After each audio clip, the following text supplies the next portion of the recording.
Assalamualaikum warahmatullahi wabarakatuh.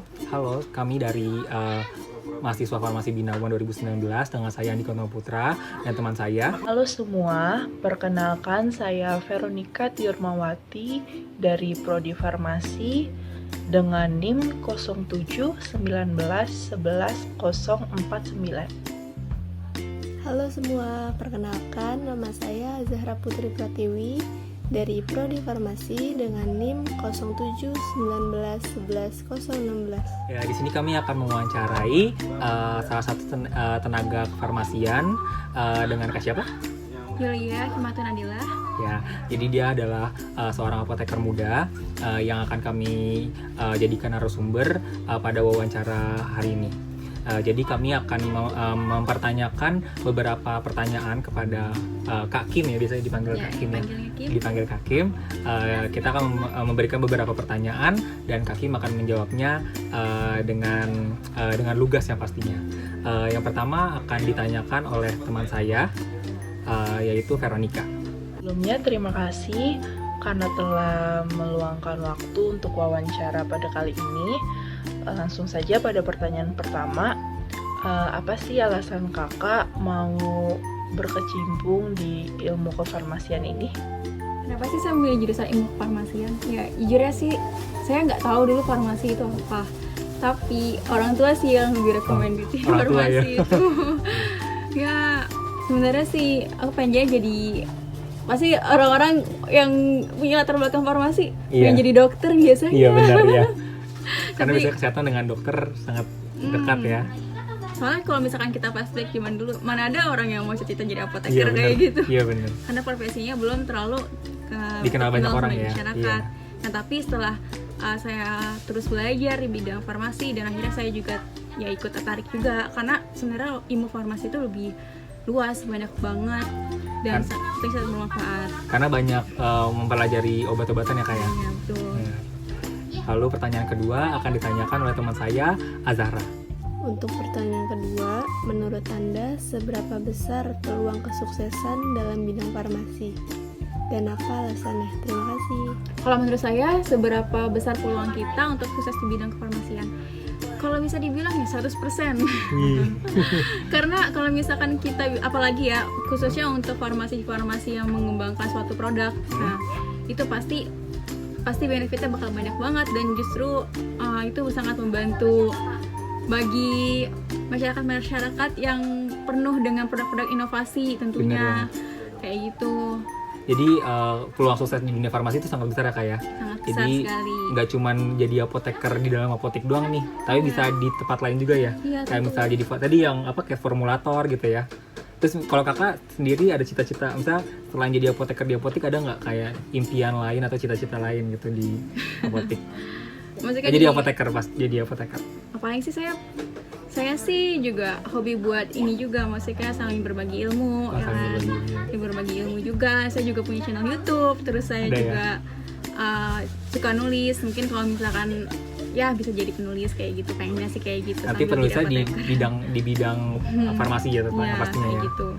Oke, pertanyaan ketiga akan ditanyakan oleh saya, yaitu bagaimana cara Anda menangani pasien yang lupa minum obat secara rutin seperti obat TBC atau obat hipertensi? Itu kan harus rutin tuh Kak. Nah Kakak kira-kira sebagai apoteker gimana nih cara menangani pasiennya? Nah, tentunya kalau misalkan yang tadi udah Mas Dika bilang ya kan, kalau itu tuh sangat penting, apalagi TBC ya. Kalau misalkan si pasien TBC lupa sekali jam minum obat, dia akan balik lagi kan buat ke awal lagi. Nah caranya itu sebenarnya banyak sih. Yang pertama misalkan kayak bisa atur jam alarmnya di HP ya kan. Nah ya kita bisa, atau juga ada juga aplikasinya. Ada aplikasinya aplikasi pengingat obat ada di Google Play Store, bisa di download di situ.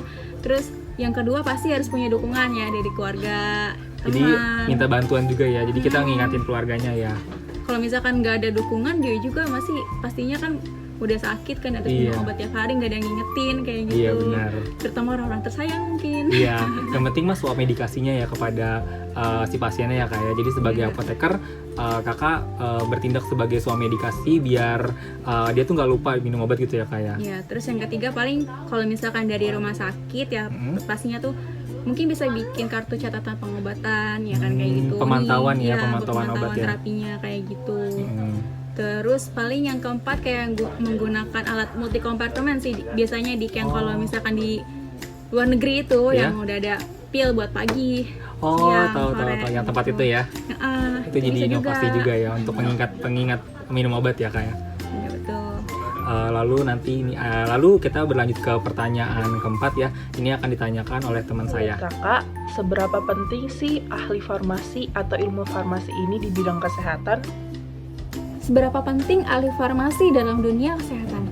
Itu sangat penting karena semua produk-produk yang kita pakai sehari-hari, mulai dari sikat gigi, terus yang suka skincarean, masker, ya kan, terus body obat, itu semuanya farmasi yang ngembangin.